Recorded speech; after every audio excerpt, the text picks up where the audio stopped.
ਸ਼੍ਰੀ ਗੁਰੂ ਗ੍ਰੰਥ ਸਾਹਿਬ ਜੀ ਦੀ ਬੇਅਦਬੀ ਮਾਮਲਿਆਂ ਤੇ ਸਰਦਾਰ ਸਿਮਰਨਜੀਤ ਸਿੰਘ ਮਾਨ ਨੇ ਜਤਾਈ ਚਿੰਤਾ, ਸਖਤ ਕਾਨੂੰਨ ਦੀ ਵੀ ਕੀਤੀ ਮੰਗ। ਸਰੀ ਅਤੇ ਬਰੈਂਪਟਨ ਤੋਂ ਬਾਅਦ ਹੁਣ ਵੈਂਕੂਵਰ ਵਿੱਚ ਵੀ ਫਿਰੌਤੀਆਂ ਮੰਗਣ ਦਾ ਸਿਲਸਿਲਾ ਤੇਜ਼।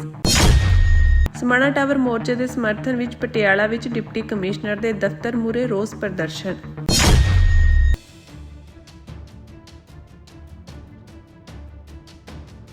ਸ਼੍ਰੋਮਣੀ ਅਕਾਲੀ ਦਲ ਅੰਮ੍ਰਿਤਸਰ ਦੇ ਪ੍ਰਧਾਨ ਸਰਦਾਰ ਸਿਮਰਨਜੀਤ ਸਿੰਘ ਮਾਨ ਨੇ ਸ਼੍ਰੀ ਗੁਰੂ ਗ੍ਰੰਥ ਸਾਹਿਬ ਅਤੇ ਗੁਟਕਾ ਸਾਹਿਬ ਦੀਆਂ ਲਗਾਤਾਰ ਸਾਹਮਣੇ ਆ ਰਹੀਆਂ ਬੇਅਦਬੀ ਦੀਆਂ ਘਟਨਾਵਾਂ ਤੇ ਗੰਭੀਰ ਚਿੰਤਾ ਜਤਾਈ ਹੈ। ਉਨ੍ਹਾਂ ਸਵਾਲ ਉਠਾਇਆ ਕਿ ਧਾਰਮਿਕ ਗ੍ਰੰਥਾਂ ਦੀ ਬੇਅਦਬੀ ਦੇ ਮਾਮਲਿਆਂ ਵਿੱਚ ਅਕਸਰ ਸਿੱਖ ਧਰਮ ਨਾਲ ਸੰਬੰਧਿਤ ਗ੍ਰੰਥ ਹੀ ਕਿਉਂ ਨਿਸ਼ਾਨਾ ਬਣਦੇ ਹਨ। ਉਨ੍ਹਾਂ ਕਿਹਾ ਕਿ ਇਹ ਘਟਨਾਵਾਂ ਸਿੱਖ ਕੌਮ ਦੀਆਂ ਭਾਵਨਾਵਾਂ ਨੂੰ ਠੇਸ ਪਹੁੰਚਾਉਣ ਲਈ ਕੀਤੀਆਂ ਜਾਂਦੀਆਂ ਹਨ ਅਤੇ ਇਸ ਪਿੱਛੇ ਕੁਝ ਤਾਕਤਾਂ ਦੀ ਸਾਜ਼ਿਸ਼ ਵੀ ਹੋ ਸਕਦੀ ਹੈ। ਉਨ੍ਹਾਂ ਕੇਂਦਰ ਅਤੇ ਪੰਜਾਬ ਸਰਕਾਰਾਂ ਦੀ ਕਾਰਗੁਜ਼ਾਰੀ ਤੇ ਵੀ ਸਵਾਲ ਖੜੇ ਕਰਦੇ ਹੋਏ ਕਿਹਾ ਕਿ ਅਜੇ ਤੱਕ ਐਸੇ ਮਾਮਲਿਆਂ ਨੂੰ ਰੋਕਣ ਲਈ ਕੋਈ ਸਖਤ ਕਾਨੂੰਨ ਲਾਗੂ ਨਹੀਂ ਕੀਤਾ ਗਿਆ। ਸਰਦਾਰ ਸਿਮਰਨਜੀਤ ਸਿੰਘ ਮਾਨ ਨੇ ਸਮਾਣਾ ਵਿੱਚ ਚੱਲ ਰਹੇ ਮੋਰਚੇ ਦਾ ਹਵਾਲਾ ਦਿੰਦਿਆਂ ਕਿਹਾ ਕਿ ਗੁਟਕਾ ਸਾਹਿਬ ਦੀ ਹਾਲੀਆ ਬੇਅਦਬੀ ਦੀ ਘਟਨਾ ਨੇ ਲੋਕਾਂ ਵਿੱਚ ਰੋਸ ਪੈਦਾ ਕੀਤਾ ਹੈ। ਉਨ੍ਹਾਂ ਦੋਸ਼ ਲਗਾਇਆ ਕਿ ਲੰਮੇ ਸਮੇਂ ਤੋਂ ਸ਼੍ਰੋਮਣੀ ਗੁਰਦੁਆਰਾ ਪ੍ਰਬੰਧਕ ਕਮੇਟੀ ਦੀਆਂ ਚੋਣਾਂ ਨਾ ਕਰਵਾਉਣਾ ਵੀ ਇਸ ਸਮੱਸਿਆ ਦਾ ਇੱਕ ਵੱਡਾ ਕਾਰਨ ਹੈ, ਜਿਸ ਕਰਕੇ ਸੰਸਥਾ ਪ੍ਰਭਾਵਸ਼ਾਲੀ ਤਰੀਕੇ ਨਾਲ ਕੰਮ ਨਹੀਂ ਕਰ ਰਹੀ। ਉਨ੍ਹਾਂ ਇਹ ਵੀ ਕਿਹਾ ਕਿ United States commission on international religious freedom the report ਵਿੱਚ ਭਾਰਤ ਵਿੱਚ ਧਾਰਮਿਕ ਆਜ਼ਾਦੀ ਤੇ ਚਿੰਤਾ ਜਤਾਈ ਗਈ ਹੈ, ਖਾਸ ਕਰਕੇ ਸਿੱਖਾਂ ਅਤੇ ਮੁਸਲਮਾਨਾਂ ਦੇ ਸੰਦਰਭ ਵਿੱਚ। ਇਸ ਦੇ ਨਾਲ ਹੀ ਉਨ੍ਹਾਂ ਨੇ ਕੇਂਦਰੀ ਗ੍ਰਹਿ ਮੰਤਰੀ ਅਮਿਤ ਸ਼ਾਹ ਦੀ ਮੋਗਾ ਰੈਲੀ ਦਾ ਜ਼ਿਕਰ ਕਰਦੇ ਹੋਏ ਕਿਹਾ ਕਿ ਪੰਜਾਬ ਦੇ ਅਹਿਮ ਮਸਲੇ ਜਿਵੇਂ ਬੰਦੀ ਸਿੰਘਾਂ ਦੀ ਰਿਹਾਈ, ਪਾਣੀ ਦਾ ਮਸਲਾ, ਚੰਡੀਗੜ੍ਹ ਦੀ ਸਥਿਤੀ ਅਤੇ ਬੇਰੁਜ਼ਗਾਰੀ ਵਰਗੇ ਮੁੱਦੇ ਅਜੇ ਵੀ ਅਣਸੁਲਝੇ ਹਨ। ਉਨ੍ਹਾਂ ਮੰਗ ਕੀਤੀ ਕਿ ਕੇਂਦਰ ਅਤੇ ਪੰਜਾਬ ਸਰਕਾਰਾਂ ਇਸ ਸੰਵੇਦਨਸ਼ੀਲ ਮਸਲੇ ਤੇ ਤੁਰੰਤ ਸੰਜੀਦਾ ਹੋ ਕੇ ਸਖਤ ਕਾਨੂੰਨ ਬਣਾਉਣ ਅਤੇ ਦੋਸ਼ੀਆਂ ਨੂੰ ਕੜੀ ਸਜ਼ਾ ਦਿੱਤੀ ਜਾਵੇ ਤਾਂ ਜੋ ਭਵਿੱਖ ਵਿੱਚ ਅਜਿਹੀਆਂ ਘਟਨਾਵਾਂ ਨੂੰ ਰੋਕਿਆ ਜਾ ਸਕੇ।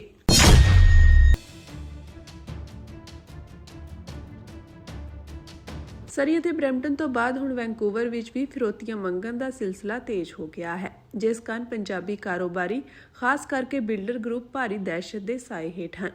ਇੱਕ ਰਿਪੋਰਟ ਮੁਤਾਬਕ ਵੈਂਕੂਵਰ ਦੇ ਪੰਜਾਬੀ ਬਿਲਡਰਾਂ ਨੇ ਆਪਣੀ ਸੁਰੱਖਿਆ ਦੇ ਮੱਦੇਨਜ਼ਰ ਕੰਮ ਵਾਲੀਆਂ ਥਾਵਾਂ ਤੋਂ ਆਪਣੇ ਨਾਮ ਅਤੇ ਫੋਨ ਨੰਬਰਾਂ ਵਾਲੇ ਬੋਰਡ ਹਟਾਉਣੇ ਸ਼ੁਰੂ ਕਰ ਦਿੱਤੇ ਹਨ। ਬਿਲਡਰਾਂ ਦਾ ਕਹਿਣਾ ਹੈ ਕਿ ਅਪਰਾਧੀਆਂ ਵੱਲੋਂ ਉਹਨਾਂ ਨੂੰ ਲਗਾਤਾਰ ਧਮਕੀਆਂ ਮਿਲ ਰਹੀਆਂ ਹਨ, ਜਿਸ ਕਾਰਨ ਕਈਆਂ ਨੇ ਆਪਣੇ ਪ੍ਰੋਜੈਕਟ ਤੱਕ ਰੋਕ ਦਿੱਤੇ ਹਨ। ਉਹਨਾਂ ਨੇ ਸ਼ਹਿਰ ਦੇ ਪ੍ਰਸ਼ਾਸਨ ਨੂੰ ਅਪੀਲ ਕੀਤੀ ਹੈ ਕਿ ਸਰਕਾਰੀ ਵੈਬਸਾਈਟਾਂ ਤੇ ਮੌਜੂਦ ਉਹਨਾਂ ਦੇ ਨਿੱਜੀ ਸੰਪਰਕ ਅਤੇ ਪ੍ਰੋਜੈਕਟ ਦੀ ਜਾਣਕਾਰੀ ਨੂੰ ਜਨਤਕ ਕਰਨ ਤੋਂ ਹਟਾਇਆ ਜਾਵੇ, ਕਿਉਂਕਿ ਅਪਰਾਧੀ ਇਹਨਾਂ ਵੇਰਵਿਆਂ ਦੀ ਵਰਤੋਂ ਕਰਕੇ ਉਹਨਾਂ ਨੂੰ ਨਿਸ਼ਾਨਾ ਬਣਾ ਰਹੇ ਹਨ।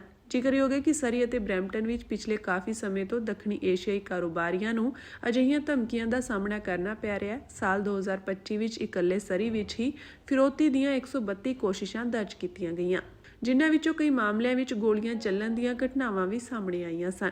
ਵੈਂਕੂਵਰ ਪੁਲਿਸ ਨੇ ਫਿਲਹਾਲ ਫਿਰੌਤੀ ਦੇ 4 ਮਾਮਲਿਆਂ ਦੀ ਪੁਸ਼ਟੀ ਕੀਤੀ ਹੈ, ਪਰ ਮੰਨਿਆ ਜਾ ਰਿਹਾ ਹੈ ਕਿ ਪੀੜਤਾਂ ਦੀ ਅਸਲ ਗਿਣਤੀ ਇਸ ਤੋਂ ਕਿਤੇ ਜ਼ਿਆਦਾ ਹੈ। ਬਿਲਡਰਾਂ ਨੇ ਸ਼ਿਕਾਇਤ ਕੀਤੀ ਕਿ ਪ੍ਰਸ਼ਾਸਨ ਦੀਆਂ ਪਾਰਦਰਸ਼ੀ ਨੀਤੀਆਂ ਅਪਰਾਧੀਆਂ ਲਈ ਸੌਖਾ ਰਾਹ ਬਣ ਰਹੀਆਂ ਹਨ।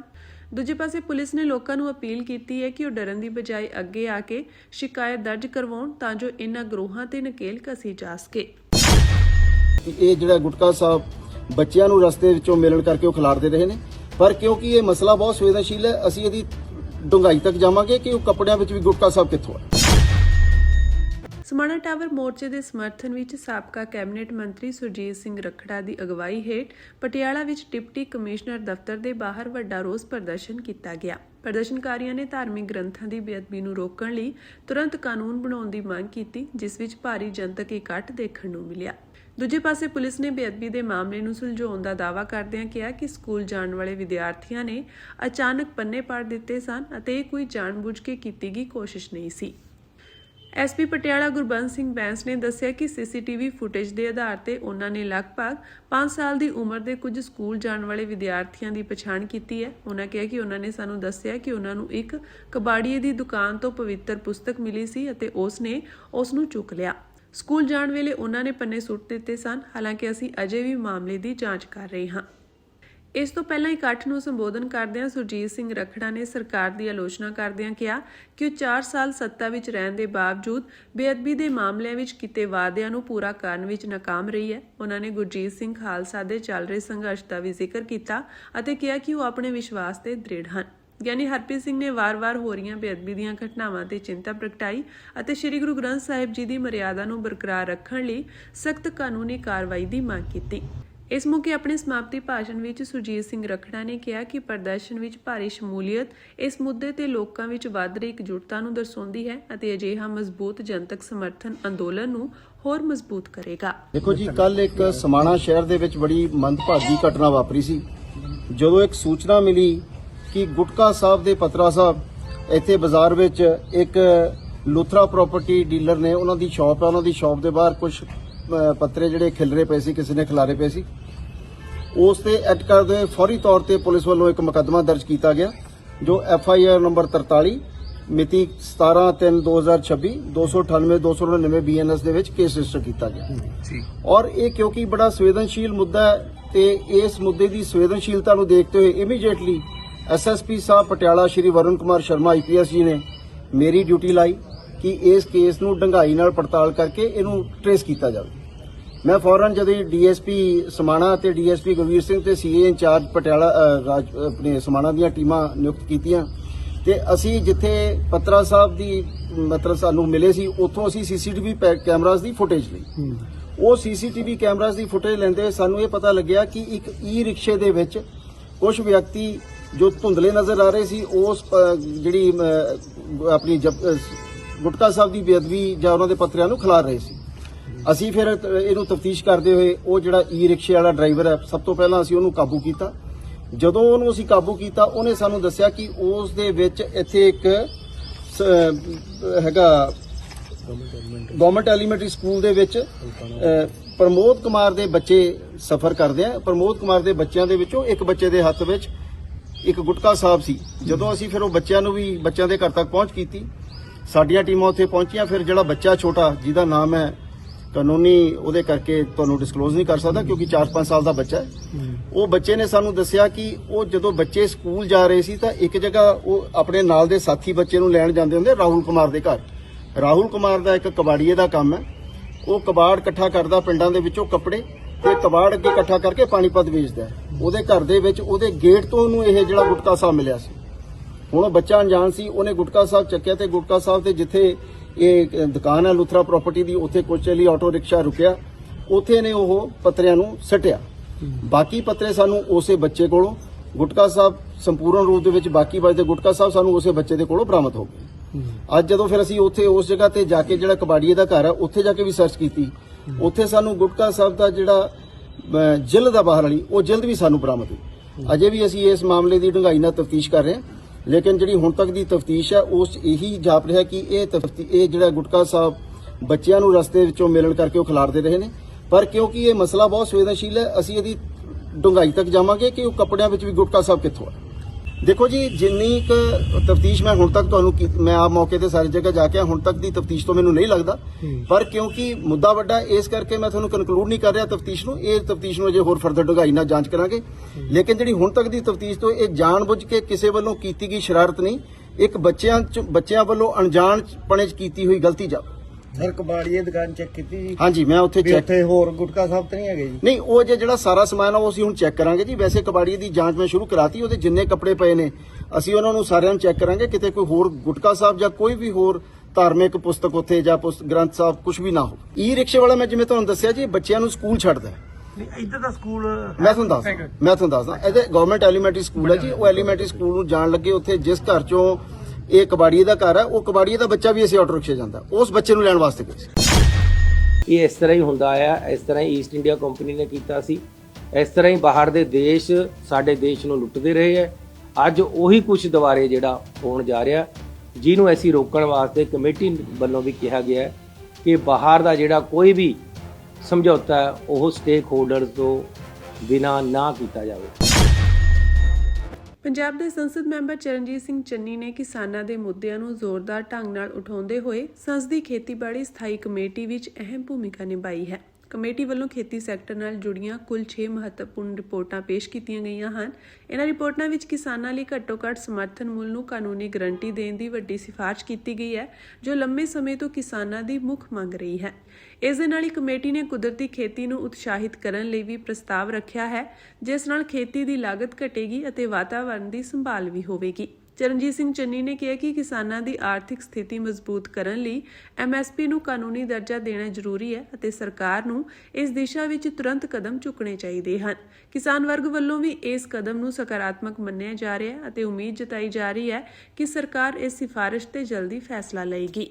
ਉਹਦੇ ਵਿੱਚ ਅਸੀਂ ਇੱਕ ਤਾਂ ਇਹ ਰਿਕਮੈਂਡੇਸ਼ਨ ਕੀਤੀ ਹੈ ਕਿ ਜੇਕਰ ਦੇਸ਼ ਦੀ ਸਰਕਾਰ ਕੋਈ ਬਾਹਰ ਦੇ ਦੇਸ਼ ਦੇ ਨਾਲ ਸਮਝੌਤਾ ਕਰਦੀ ਹੈ ਤਾਂ ਉਹਦੇ ਵਿੱਚ ਸਟੇਕ ਹੋਲਡਰਸ ਜਿਹੜੇ ਕਿ ਜਿਵੇਂ ਕਿਸਾਨ ਹੈ, ਐਗਰੀਕਲਚਰ ਪਾਰਲੀਮੈਂਟਰੀ ਸਟੈਂਡਿੰਗ ਕਮੇਟੀ ਹੈ, ਡਿਪਾਰਟਮੈਂਟ ਹੈ, ਕਿਸਾਨ ਯੂਨੀਅਨਾਂ ਹੈ, ਇਹਨਾਂ ਦੀ ਪਹਿਲਾਂ ਸਲਾਹ ਲਈ ਜਾਵੇ, ਇਹਨਾਂ ਤੋਂ ਸੁਣਿਆ ਜਾਵੇ ਇਹਨਾਂ ਨੂੰ, ਉਸ ਤੋਂ ਬਾਅਦ ਹੀ ਕੋਈ ਬਾਹਰ ਦੇ ਦੇਸ਼ ਦੇ ਨਾਲ ਸਮਝੌਤਾ ਕੀਤਾ ਜਾਵੇ। ਇਹ ਅਸੀਂ ਇੱਕ ਰਿਕਮੈਂਡੇਸ਼ਨ ਕੱਲ੍ਹ ਮਹੱਤਵਪੂਰਨ ਦਿੱਤੀ ਹੈ। ਇਸ ਦੇ ਨਾਲ ਹੀ ਦੇਸ਼ ਦੇ ਵਿੱਚ ਕਿਸਾਨੀ ਦੀ ਬੀਜਾਂ ਵਾਲਿਆਂ ਵੱਲੋਂ ਬੜੀ ਲੁੱਟ ਕੀਤੀ ਜਾ ਰਹੀ ਹੈ। 25 ਰੁਪਏ ਵਾਲਾ ਬੀਜ ਜਿਹੜਾ ਜਿਣਸ ਹੁੰਦੀ ਹੈ ਉਹਨੂੰ 1500 ਰੁਪਏ ਤੱਕ ਕਿਲੋ ਤੱਕ ਵੀ ਵੇਚਦੇ ਆ। ਸੋ ਕਮੇਟੀ ਨੇ ਇਹ ਰਿਕਮੈਂਡ ਕੀਤਾ ਹੈ ਪਾਰਲੀਮੈਂਟ ਨੂੰ ਕਿ ਇਹਦਾ ਜਿਹੜਾ ਉੱਪਰਲਾ ਰੇਟ ਹੈ ਉਹ ਤੈਅ ਕਰ ਦਿੱਤਾ ਜਾਵੇ ਕਿ ਇਸ ਤੋਂ ਉੱਪਰ ਨਹੀਂ ਵੇਚਿਆ ਜਾ ਸਕਦਾ, ਤਾਂ ਕਿ ਜਿਹੜੀ ਕਿਸਾਨ ਦੀ ਲੁੱਟ ਖਤਮ ਹੋ ਸਕੇ। ਇਸੇ ਤਰ੍ਹਾਂ ਜਿਹੜੇ ਛੋਟੇ ਕਿਸਾਨ ਹੈ, ਮੱਧਮ ਵਰਗ ਦੇ ਕਿਸਾਨ ਹੈ, ਉਹਨਾਂ ਵਿੱਚ ਵੀ ਬਹੁਤ ਗਰੀਬੀ ਦੇਖਣ ਨੂੰ ਮਿਲ ਰਹੀ ਹੈ।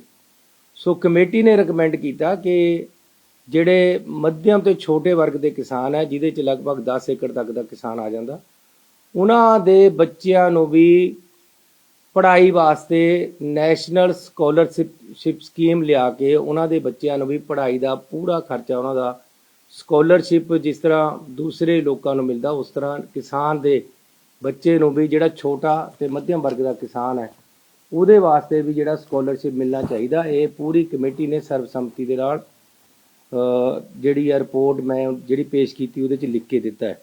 ਤੇ ਨਾਲ ਨਾਲ ਜਿਹੜਾ ਖੇਤ ਮਜ਼ਦੂਰ ਹੈ ਉਹਦੀ ਵੀ ਮੈਂਡੇਟ ਹੈ, ਜਿਹੜਾ ਵੈਲਫੇਅਰ, ਜਿੱਥੇ ਕਿਸਾਨ ਦੀ ਵੈਲਫੇਅਰ ਹੈ ਉੱਥੇ ਉਹਨਾਂ ਦੀ ਵੀ ਵੈਲਫੇਅਰ ਦਾ ਮੈਂਡੇਟ ਜਿਹੜਾ ਇਹ ਡਿਪਾਰਟਮੈਂਟ ਕੋਲ ਹੋਣਾ ਚਾਹੀਦਾ, ਇਹ ਵੀ ਰਿਕਮੈਂਡੇਸ਼ਨ ਕੀਤੀ ਹੈ। ਇਸ ਤੋਂ ਇਲਾਵਾ ਅੱਜ ਪੈਸਟੀਸਾਈਡ ਤੇ ਯੂਰੀਆ ਵਗੈਰਾ ਦਾ ਬਹੁਤ ਪ੍ਰਭਾਵ ਜਿਣਸ ਵਿੱਚ ਮਿਲ ਰਿਹਾ, ਜਿਹਦੇ ਕਰਕੇ ਬਿਮਾਰੀਆਂ ਵੀ ਫੈਲ ਸਕਦੀਆਂ ਤੇ ਫੈਲਦੀਆਂ ਹੈ। ਇਸ ਕਰਕੇ ਆਰਗੈਨਿਕ ਖੇਤੀ ਤੇ ਨੈਚੁਰਲ ਖੇਤੀ ਨੂੰ ਬੜਾਵਾ ਦੇਣ ਦੀ ਜਿਹੜੀ ਪ੍ਰਪੋਜ਼ਲ ਹੈ ਉਹ ਕਮੇਟੀ ਵੱਲੋਂ ਪਾਰਲੀਮੈਂਟ 'ਚ ਰੱਖੀ ਗਈ ਹੈ, ਜਿਹਦੇ ਵਿੱਚ 12 ਤੋਂ 15,000 ਰੁਪਇਆ ਪ੍ਰਤੀ ਹੈਕਟਰ ਜਿਹੜਾ ਬੰਦਾ ਆਰਗੈਨਿਕ ਖੇਤੀ ਚਾਹੁੰਦਾ ਉਹਨੂੰ ਸਾਲਾਨਾ ਮਿਲਣਾ ਚਾਹੀਦਾ ਹੈ, ਜਦੋਂ ਤੱਕ ਉਹ ਉਹਦੀ ਸਹੀ ਤਰੀਕੇ ਨਾਲ ਉਪਜ ਹੋਣੀ ਸ਼ੁਰੂ ਨਹੀਂ ਹੋ ਜਾਂਦੀ। ਤੇ ਨਾਲ ਨਾਲ ਜਿਹੜੇ ਆਮ ਖੇਤੀ ਕਰਦੇ ਆ ਲੋਕ, ਉਹਦੇ ਵਿੱਚ ਪੈਸਟੀਸਾਈਡ, ਯੂਰੀਆ, ਕੈਮੀਕਲਸ ਜਿਹੜੇ ਪੈਂਦੇ ਆ, ਉਹਨਾਂ ਜਿਹੜੀ ਸਬਸਿਡੀ ਹੈ, ਡਾਇਆ ਹੈ, ਜਿਸ ਤਰ੍ਹਾਂ ਸਬਸਿਡੀ ਜਿਹੜੀ ਉਸ ਨੂੰ ਮਿਲਦੀ ਹੈ, ਉਹਦਾ ਜਿੰਨਾ ਹਿੱਸਾ ਬਣਦਾ ਹੈ ਉਹਨਾਂ ਜਿਹੜਾ ਆਰਗੈਨਿਕ ਖੇਤੀ ਕਰੇਗਾ ਉਹਨੂੰ ਨਗਦ ਦਿੱਤਾ ਜਾਵੇ, ਤਾਂ ਕਿ ਸਰਕਾਰ ਤਾਂ ਪੈਸਾ ਖਰਚੇ ਰਹੀ ਹੈ ਕਿੱਲੇ ਪਰ, ਜਿਹੜਾ ਆਰਗੈਨਿਕ ਕਰੇਗਾ ਜੇ ਉਹਨੂੰ ਲਾਭ ਮਿਲ ਜਾਏਗਾ ਤਾਂ ਉਹ ਆਰਗੈਨਿਕ ਖੇਤੀ ਵੱਲ ਉਤਸ਼ਾਹਿਤ ਹੋਏਗਾ। ਇਸੇ ਤਰ੍ਹਾਂ ਫਸਲ ਬੀਮਾ ਯੋਜਨਾ ਦੇ ਵਿੱਚ ਬਹੁਤ ਕਮੀਆਂ ਕਮੇਟੀ ਨੇ ਦੇਖੀਆਂ। 30 ਮੈਂਬਰਾਂ ਨੇ ਵੱਖ-ਵੱਖ ਥਾਵਾਂ ਤੇ ਅਸੀਂ ਵਿਜ਼ਿਟ ਕਰਕੇ ਇਹਦੇ 'ਚ ਜਿਹੜੀਆਂ ਕਮੀਆਂ ਪਾਈਆਂ ਉਹ ਸਰਕਾਰ ਨੂੰ ਦੱਸੀਆਂ ਕਿ ਤੁਸੀਂ ਫਸਲ ਦੀ ਕਟਾਈ ਤੋਂ ਲੈ ਕੇ, ਪਹਿਲਾਂ ਬੀਜਣ ਤੋਂ ਲੈ ਕੇ ਕਟਾਈ ਤੱਕ, ਕਟਾਈ ਤੋਂ ਬਾਅਦ ਮੰਡੀ ਵਿੱਚ ਜਾਣ ਤੱਕ ਫਸਲ ਹੈ ਜਿਹੜੀ ਉਹਦਾ ਟੋਟਲ ਬੀਮਾ ਦਾ ਪ੍ਰਬੰਧ ਤੁਸੀਂ ਕਰੋ। ਕਈ ਵਾਰ ਹੁੰਦਾ ਕਿ ਅੱਗ ਲੱਗ ਜਾਂਦੀ ਹੈ ਕਿਸੇ ਕਾਰਨ ਤਾਂ ਉਹਦੇ ਪੈਸੇ ਨਹੀਂ ਮਿਲਦੇ। ਇਸ ਤਰ੍ਹਾਂ ਬਹੁਤ ਸਾਰੇ 75% ਜੇ ਨੁਕਸਾਨ ਹੋ ਜਾਵੇ ਤਾਂ ਮੁਆਵਜ਼ਾ ਦਿੰਦੇ, ਜੇ ਉਸ ਤੋਂ ਘੱਟ ਹੋਇਆ ਤਾਂ ਮੁਆਵਜ਼ਾ ਨਹੀਂ ਮਿਲਦਾ। ਇਸ ਕਰਕੇ ਇਹ ਜਿਹੜੇ ਜਿੰਨੀਆਂ ਕਮੀਆਂ ਉਹ ਅਸੀਂ ਉਹਨਾਂ ਨੂੰ ਇਨਲਿਸਟ ਕਰਕੇ ਦਿੱਤੀਆਂ ਕਿ ਇਹ ਕਮੀਆਂ ਦੂਰ ਕਰਕੇ ਫਸਲ ਬੀਮਾ ਯੋਜਨਾ ਨੂੰ ਸਹੀ ਤਰੀਕੇ ਨਾਲ ਲਾਗੂ ਕੀਤਾ ਜਾਵੇ।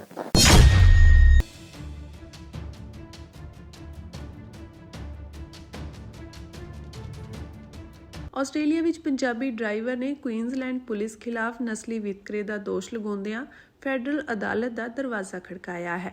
ਡਰਾਈਵਰ ਨੇ ਦੋਸ਼ ਲਗਾਇਆ ਕਿ 2023 ਵਿੱਚ ਉਬਰ ਟ੍ਰਿਪ ਤੋਂ ਬਾਅਦ ਜਦੋਂ ਫੋਨ ਤੇ ਆਪਣੀ ਭੈਣ ਨਾਲ ਗੱਲ ਕਰ ਰਿਹਾ ਸੀ ਤਾਂ ਪੁਲਿਸ ਨੇ ਉਸ ਦੇ ਹੱਥਾਂ ਤੇ ਇਸ਼ਾਰਿਆਂ ਨੂੰ ਭੱਦੀਆਂ ਹਰਕਤਾਂ ਦੱਸ ਕੇ ਜੁਰਮ ਕਬੂਲਣ ਲਈ ਮਜਬੂਰ ਕੀਤਾ। ਇਸ ਦੌਰਾਨ ਉਸ ਨੂੰ ਬੇਲੋੜੇ ਕਾਨੂੰਨੀ ਚੱਕਰਾਂ, ਸਮਾਜਿਕ ਬਾਈਕਾਟ ਅਤੇ ਭਾਰੀ ਮਾਨਸਿਕ ਪਰੇਸ਼ਾਨੀ ਦਾ ਸਾਹਮਣਾ ਕਰਨਾ ਪਿਆ। ਅਦਾਲਤੀ ਸੁਣਵਾਈ ਦੌਰਾਨ ਪੁਲਿਸ ਅਧਿਕਾਰੀ ਦੇ ਬੋਡੀ ਕੈਮਰੇ ਦੀ ਰਿਕਾਰਡਿੰਗ ਸਾਹਮਣੇ ਆਈ, ਜਿਸ ਵਿੱਚ ਉਹ ਭਾਰਤੀਆਂ ਬਾਰੇ ਅਪਮਾਨਜਨਕ ਸ਼ਬਦ ਬੋਲ ਰਿਹਾ ਸੀ। ਮੈਜਿਸਟ੍ਰੇਟ ਅਨੇਟ ਹੈਂਸੀ ਨੇ ਇਸ ਸਾਰੀ ਕਾਰਵਾਈ ਨੂੰ ਨਸਲਵਾਦ ਤੋਂ ਪ੍ਰੇਰਿਤ ਕਰਾਰ ਦਿੱਤਾ ਹੈ।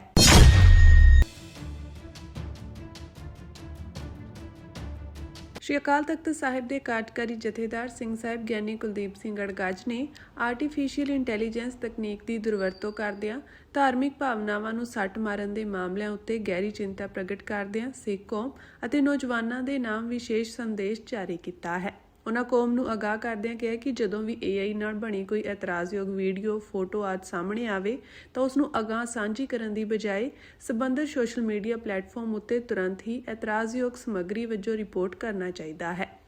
ਉਨ੍ਹਾਂ ਕਿਹਾ ਕਿ ਇਹ ਧਿਆਨ ਵਿੱਚ ਆਇਆ ਕਿ ਅਕਸਰ ਹੀ ਜਦੋਂ ਕੋਈ AI ਨਾਲ ਬਣੀ ਇਤਰਾਜ਼ਯੋਗ ਵੀਡੀਓ, ਫੋਟੋ ਆਦਿ ਸਾਹਮਣੇ ਆਉਂਦੀ ਹੈ ਤਾਂ ਸਾਡੇ ਲੋਕ ਉਸ ਸਮੱਗਰੀ ਨੂੰ ਆਪਣੇ ਸੋਸ਼ਲ ਮੀਡੀਆ ਮੰਚਾਂ ਉੱਤੇ ਅਪਲੋਡ ਜਾਂ ਸਾਂਝਾ ਕਰਕੇ ਹੋਰ ਵੀ ਅਗਾਂਹ ਫੈਲਾ ਦਿੰਦੇ ਹਨ, ਜਿਸ ਨਾਲ ਸ਼ਰਾਰਤੀ ਅਨਸਰਾਂ ਦਾ ਮੰਤਵ ਪੂਰਾ ਹੁੰਦਾ ਹੈ ਅਤੇ ਧਾਰਮਿਕ ਭਾਵਨਾਵਾਂ ਨੂੰ ਹੋਰ ਵੀ ਸੱਟ ਵੱਜਦੀ ਹੈ। ਇਸ ਦੀ ਬਜਾਏ ਵੀਡੀਓ, ਫੋਟੋ ਨੂੰ ਤੁਰੰਤ ਰਿਪੋਰਟ ਕੀਤਾ ਜਾਵੇ ਅਤੇ ਉਸ ਨੂੰ ਕਿਤੇ ਵੀ ਸਾਂਝਾ ਨਾ ਕੀਤਾ ਜਾਵੇ ਤਾਂ ਜੋ ਸਮੱਗਰੀ ਖਤਮ ਹੋ ਸਕੇ। ਉਨ੍ਹਾਂ ਕਿਹਾ ਕਿ ਮੀਡੀਆ, ਸੋਸ਼ਲ ਮੀਡੀਆ ਅਤੇ ਵੈਬ ਚੈਨਲਾਂ ਨੂੰ ਵੀ ਇਸ ਗੱਲ ਦਾ ਵਿਸ਼ੇਸ਼ ਧਿਆਨ ਰੱਖਣਾ ਚਾਹੀਦਾ ਹੈ ਕਿ ਉਹ ਧਾਰਮਿਕ ਭਾਵਨਾਵਾਂ ਨੂੰ ਸੱਟ ਮਾਰਨ ਵਾਲੀ AI ਸਮੱਗਰੀ ਨੂੰ ਡਾਊਨਲੋਡ ਕਰਕੇ ਆਪਣੇ ਮੰਚਾਂ ਉੱਤੇ ਅਪਲੋਡ ਨਾ ਕਰਨ। ਇਸ ਨਾਲ ਭਾਵਨਾਵਾਂ ਨੂੰ ਹੋਰ ਵੀ ਸੱਟ ਵੱਜਦੀ ਹੈ। ਜਥੇਦਾਰ ਗਿਆਨੀ ਕੁਲਦੀਪ ਸਿੰਘ ਅੜਗਾਜ ਨੇ ਕੇਂਦਰ ਅਤੇ ਸੂਬਾ ਸਰਕਾਰਾਂ ਨੂੰ ਵੀ ਹਦਾਇਤ ਕੀਤੀ ਕਿ ਅਜਿਹੇ ਮਾਮਲਿਆਂ ਵਿੱਚ ਸਖਤੀ ਵਰਤੀ ਜਾਵੇ ਅਤੇ ਆਪਣੇ ਆਪ ਨੋਟਿਸ ਲੈ ਕੇ ਕਾਰਵਾਈ ਨੂੰ ਅਮਲ ਵਿੱਚ ਲਿਆਂਦਾ ਜਾਵੇ। ਉਨ੍ਹਾਂ ਕਿਹਾ ਕਿ ਇਹ ਸਰਕਾਰਾਂ ਦੀ ਜ਼ਿੰਮੇਵਾਰੀ ਹੈ ਕਿ ਉਹ AI ਤਕਨੀਕ ਦੀ ਦੁਰਵਰਤੋਂ ਕਰਕੇ ਧਾਰਮਿਕ ਭਾਵਨਾਵਾਂ ਨੂੰ ਸੱਟ ਮਾਰਨ ਵਾਲੇ ਵਰਤਾਰੇ ਨੂੰ ਠੱਲਣ। ਇਸ ਨੂੰ ਰੋਕਣ ਲਈ ਸਰਕਾਰ ਨੂੰ ਚਾਹੀਦਾ ਹੈ ਕਿ ਠੋਸ AI ਨੀਤੀ ਬਣਾਈ ਜਾਵੇ, ਜਿਸ ਅਨੁਸਾਰ ਕਿਸੇ ਵੀ AI ਟੂਲ, ਸੌਫਟਵੇਅਰ ਅਤੇ ਸੋਸ਼ਲ ਮੀਡੀਆ ਪਲੇਟਫਾਰਮ ਉੱਤੇ ਧਾਰਮਿਕ ਭਾਵਨਾਵਾਂ ਨੂੰ ਸੱਟ ਮਾਰਨ ਵਾਲੀ ਸਮੱਗਰੀ ਨਾ ਬਣਾਈ ਜਾ ਸਕੇ ਅਤੇ ਨਾ ਹੀ ਅਪਲੋਡ ਕੀਤੀ ਜਾ ਸਕੇ। ਉਨ੍ਹਾਂ ਕਿਹਾ ਕਿ ਇਹ ਜ਼ਰੂਰੀ ਹੈ ਕਿ ਜੇਕਰ ਅਜਿਹੀ ਇਤਰਾਜ਼ਯੋਗ ਸਮੱਗਰੀ ਦੀ ਪਛਾਣ ਜਨਤਕ ਹੋਣ ਤੋਂ ਪਹਿਲਾਂ ਹੀ ਹੋ ਜਾਵੇ ਤਾਂ ਇਸ ਨਾਲ ਇਹ ਵਰਤਾਰਾ ਕਾਫੀ ਹੱਦ ਤੱਕ ਠੱਲਿਆ ਜਾ ਸਕਦਾ ਹੈ। ਜਥੇਦਾਰ ਗਿਆਨੀ ਕੁਲਦੀਪ ਸਿੰਘ ਅੜਗਾਜ ਨੇ ਕਿਹਾ ਕਿ AI ਤਕਨਾਲੋਜੀ ਮਾੜੀ ਨਹੀਂ ਅਤੇ ਜੇਕਰ ਤਕਨੀਕ ਦੀ ਸਹੀ ਵਰਤੋਂ ਕੀਤੀ ਜਾਵੇ ਤਾਂ ਇਸ ਨਾਲ ਚੰਗਾ ਸਮਾਜ ਸਿਰਜਿਆ ਜਾ ਸਕਦਾ ਹੈ। ਪਰ ਜਦੋਂ ਧਰਮਾਂ ਦੇ ਸਿਧਾਂਤਾਂ, ਪਰੰਪਰਾਵਾਂ ਅਤੇ ਇਤਿਹਾਸ ਆਦਿ ਦੀ ਉਲੰਘਣਾ ਕੀਤੀ ਜਾਂਦੀ ਹੈ ਤਾਂ ਇਹ ਆਧੁਨਿਕ ਤਕਨੀਕ ਵੀ ਸਵਾਲਾਂ ਦੇ ਘੇਰੇ ਵਿੱਚ ਆਉਂਦੀ ਹੈ। ਉਨ੍ਹਾਂ ਕਿਹਾ ਕਿ ਇਸ ਵਰਤਾਰੇ ਨੂੰ ਰੋਕਣ ਲਈ ਸੰਗਤ ਇੱਕ ਲਹਿਰ ਵਜੋਂ ਵੱਧ ਤੋਂ ਵੱਧ ਸ਼ਮੂਲੀਅਤ ਕਰੇ ਅਤੇ ਸੰਜੀਦਗੀ ਨਾਲ ਇਸ ਦੇ ਵਿਰੁੱਧ ਠੋਸ ਕਾਰਜ ਕੀਤੇ ਜਾਣ।